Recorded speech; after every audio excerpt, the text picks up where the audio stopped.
you wondered about. Now, we want to create an opportunity while students are, when we're thinking about distance learning and our students are working individually from home, again, we really want to make sure that there are opportunities, because you can't really fully engage in a science and engineering practice all by yourself, because that's not the way that scientists work. So we really do need to have opportunities, no matter what the practice is that students are engaged with, they have opportunities to collaborate, again, to share ideas, build on each other's ideas,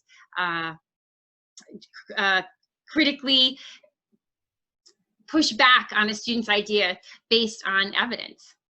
So what I'd like to do is I'm going to share with you one way that students might have an opportunity to share their thinking with a group and get that kind of feedback from their group members. And so you see a bit.ly at the bottom of this page, and this bit.ly, you could go to this Google slide now, or you can do it if you're watching this recording after the STEM forum event. You can go and visit this site. So I'm going to leave that active. But for right now, what I'm going to do is I'm going to show you some work that other educators, this was with other educators, have done in a way that they could share their thinking. So let me see if I can get us there. And resume the share. And so now hopefully you're looking at a Google slide document in front of you. And here on this slide, this was done with a larger group, and so they were assigned to groups based on their birthdays. And when they arrived, they found their birthday group and they were given some instructions. We have to think about opportunities for our students to get to know each other, right? Last year, when the school year ended abruptly, students had built relationships with each other. But if we start at a distance, we've got to think about how we're going to build that community. So here's just an opportunity.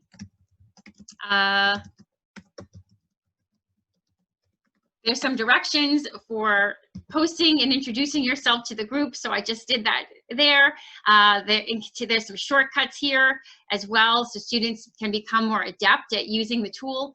And I'm using Google Slides, again, because it's easy, really low on the learning curve for students to use. It might be something that they've used during the school year when they were all together, and doesn't have a lot of bells and whistles. I just really want students to have a place to talk to each other. This is one of many tools that fits that bill. So you can take a look here. Our group members shared, these are all different folks that are reporting. The group members were between 4 and 6. These are some observations that they recorded. And they noticed that the asteroid went from left to right. They noticed that it was dull to really, really bright to dull again. They noticed there was like this explosion that caused damage on the ground, and we're not really sure if it hit the ground, but we could see the visible damage. And someone said they noticed energy being transferred. It seemed to be dark before it lit up, and someone was really piqued by the fact that glass was being blown out of the windows. And I think that maybe gets back to that noticing of energy being transferred, because there was no contact with that asteroid and the glass, and the windows still broke. And after they shared their noticings, they also shared some questions. This is just one group's list of questions that they came up with. Like, why did it light up? Does it always move from left to right? Where did it end? And I'm skipping now through some of these questions. Would it hurt your eyes? Is it like the sun? So you can see here already, students are working, or teachers as students are working to start connecting it to their own experience that they're bringing into these observations. How often does it occur? And why do these things seem to happen at night? So we have this suite of questions, really genuine questions that the students have noticed or have come up with based on their observations. And these questions we're gonna use to drive the science learning throughout the lesson.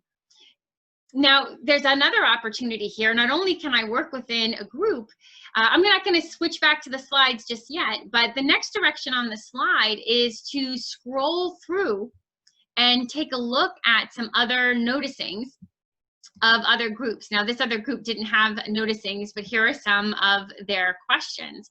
And so there is direction to go through and take a look at other noticings that the group made. Are there noticings that another group had that your group didn't have? And does the noticing answer a question? Does it raise new questions? And so I can comment on that. So another group might come through to this group, this purple group here, and I could comment and say, with this particular observation, or as the teacher, I could come through and I might comment on it and say, can you give some examples of energy being transferred?